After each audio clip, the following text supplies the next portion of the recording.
Sketch a graph of 3x plus y is less than or equal to 5.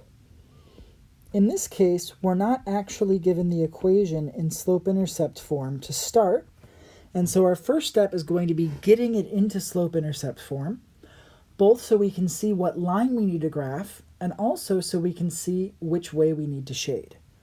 To do this, we need to get the y alone, which requires subtracting 3x on both sides.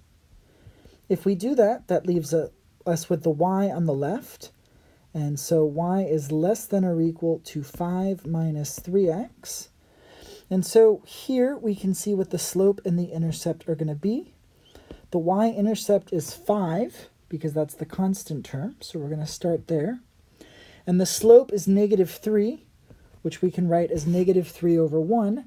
So from our y-intercept, we rise down 3, and we run 1 to the right, down 3, 1 to the right, down 3, 1 to the right, down 3, 1 to the right. And we could also, from our starting point, go up 3 and 1 to the left. So now we've got the points that show us what our line is. We're going to use a solid line because y is allowed to be equal to 5 minus 3x. That means that the points on this line are solutions to the original inequality. So that's going to be part. And then we have to decide where we're shading. Now, because our inequality says y is less than or equal to some quantity, we know that the smaller values of y are below, and so we need to shade below this line. So we're going to shade everything below it, and specifically everything in this half of the plane. It looks like we're shading to the left side of this line, if you're thinking about it in terms of left and right, but really what's going on is we have to shade below, and technically all of these points are below, because this line would extend all the way up here above.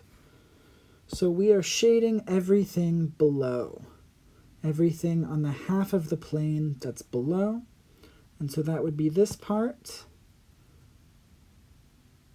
And so this is the part of the plane that corresponds to the inequality 3x plus y is less than or equal to 5.